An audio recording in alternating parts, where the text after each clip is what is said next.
Okay, good morning, so everybody. So I hope you all will be fine, although the weather is not very good.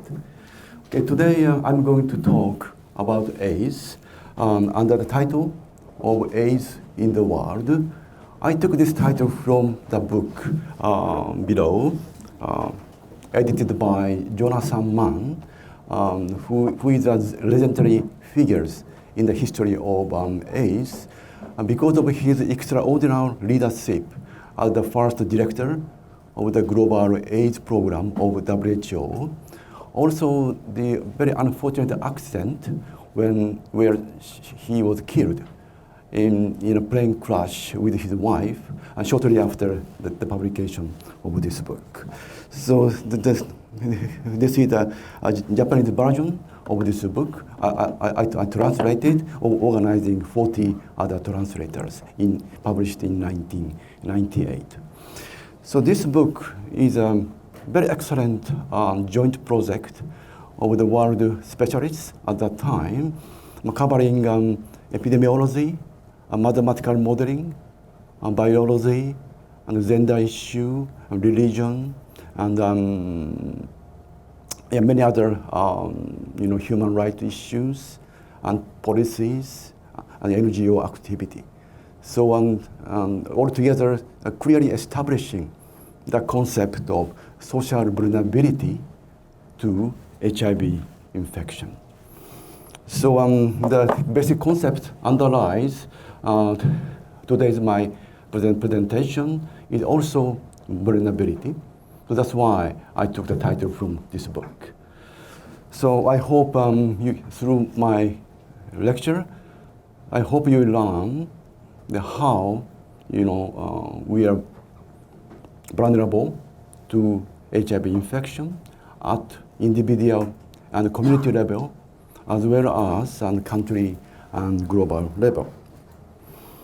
Okay, first question is how big is this problem? Is there anyone who kindly tell me how many people are now living with HIV on this planet, and how many people died of AIDS so far? Actually, so according to the recent report of UNAIDS, 36.7 million people are living with HIV in 2015, and 34 million people have died of AIDS since the beginning of the epidemic. And in the 2015 alone, more than 2 million people get infected, the virus. So it is not a small problem. Okay, then the question is, so what is HIV and what is AIDS?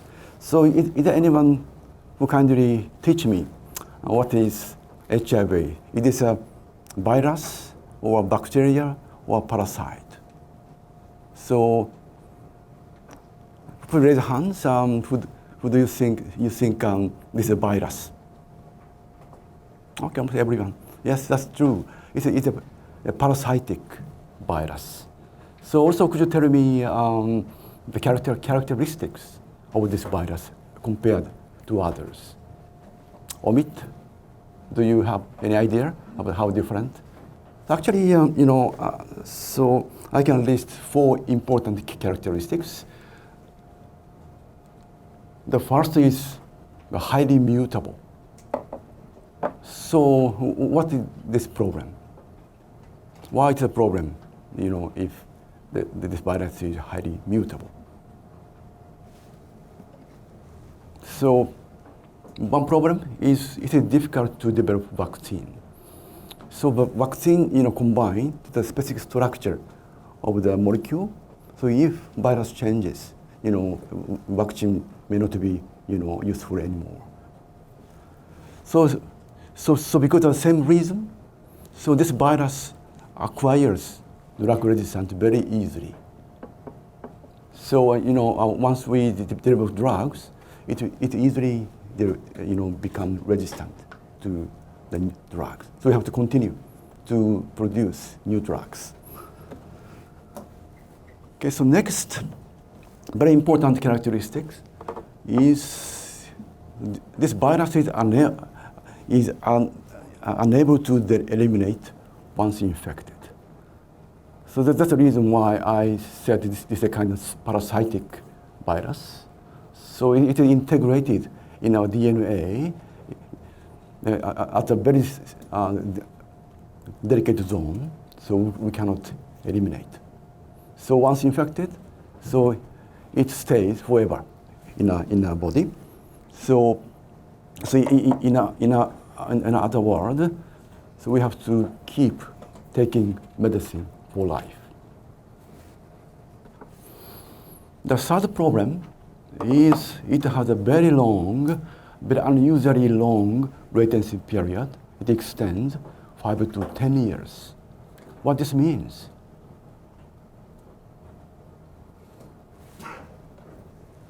So this means an epidemic is invisible for a long time. So if you're infected, you have no symptoms for many, many years. So you may keep the same behavior that leads to infection. That way, epidemic grows in a visible way. So that's why the epidemic of this virus is very difficult to control.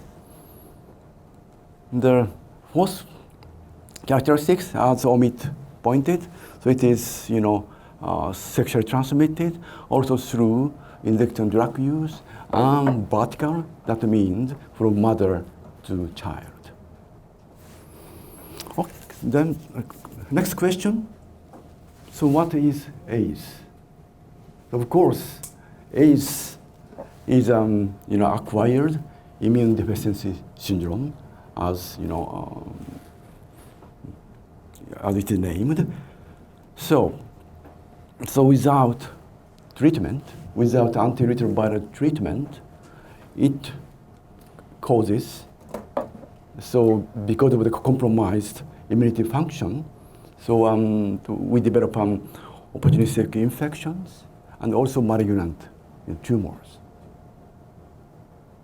So with treatment, so this disease transformed into a very different type of disease.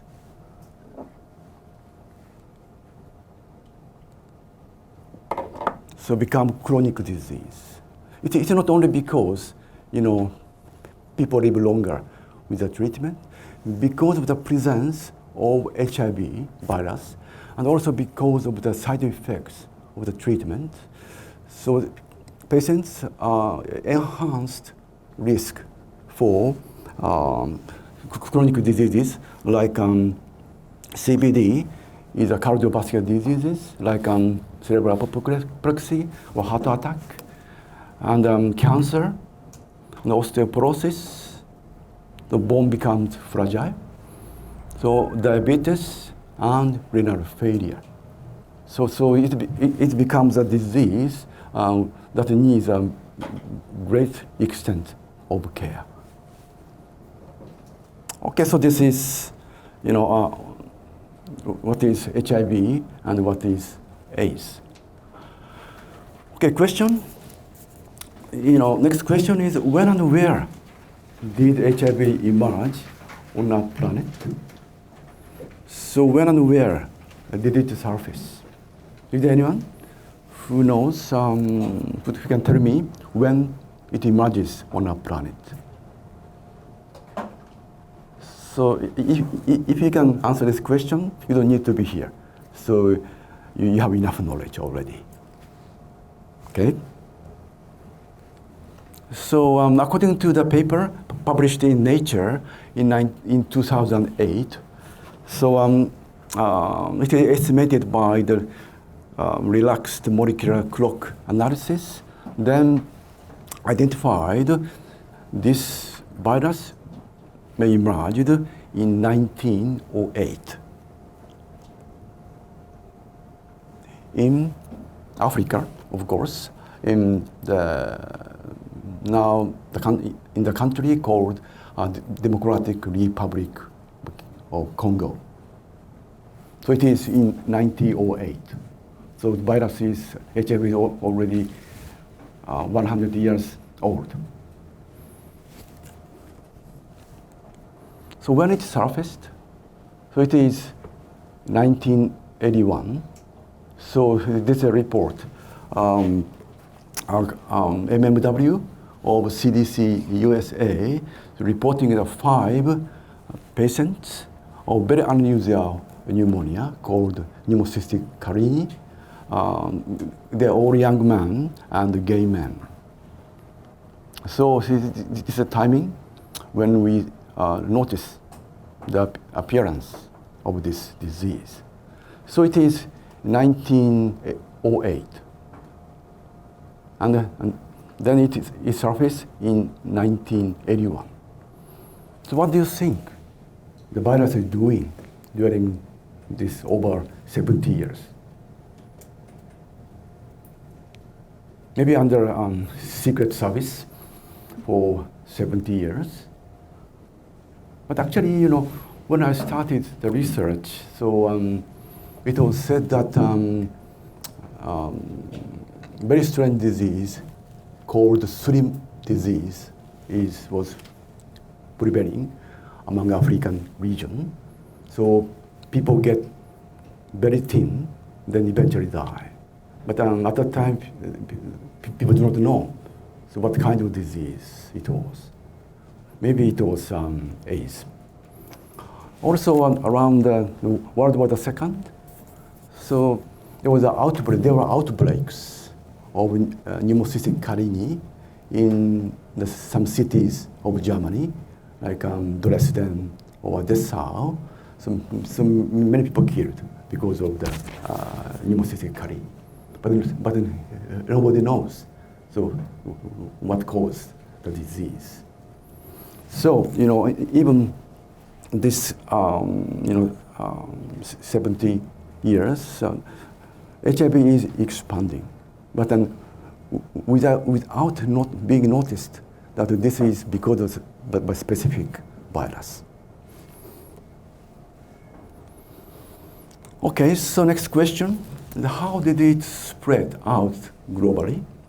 How is it changing over time? I think some of you may know.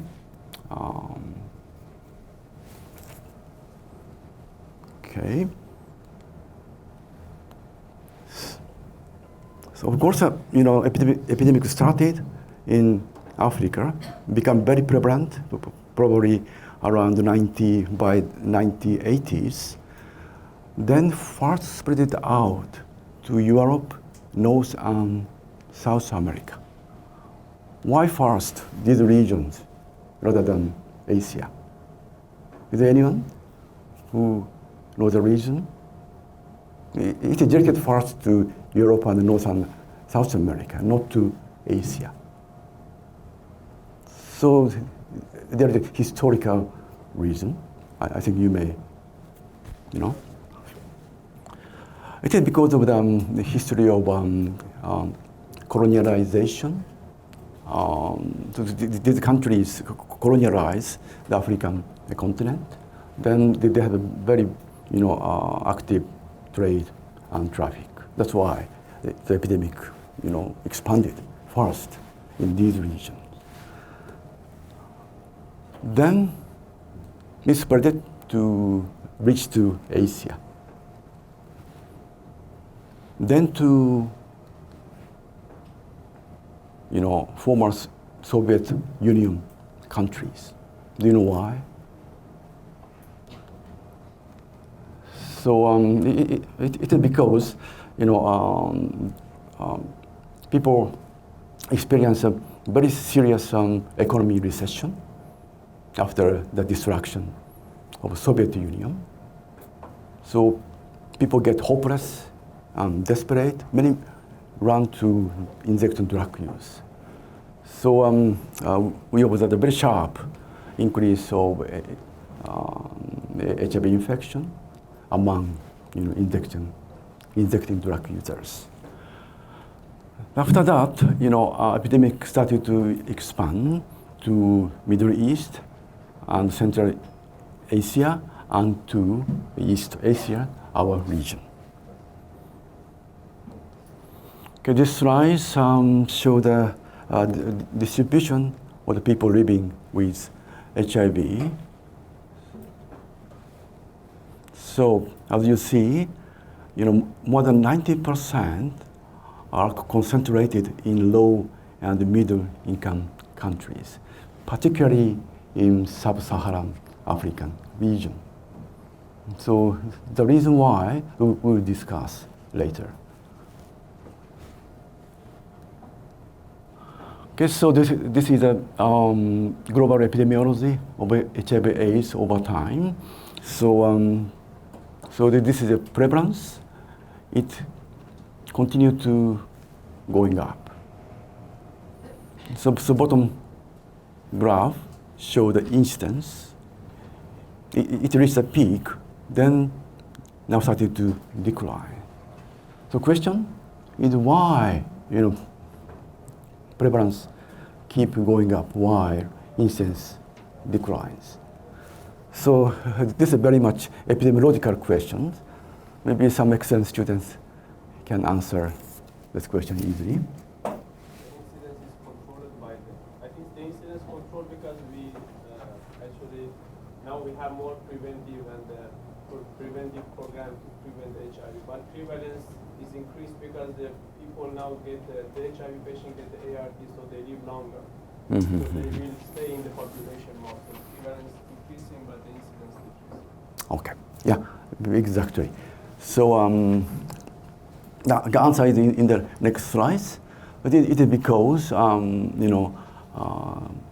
number of people die of AIDS is decreasing recently.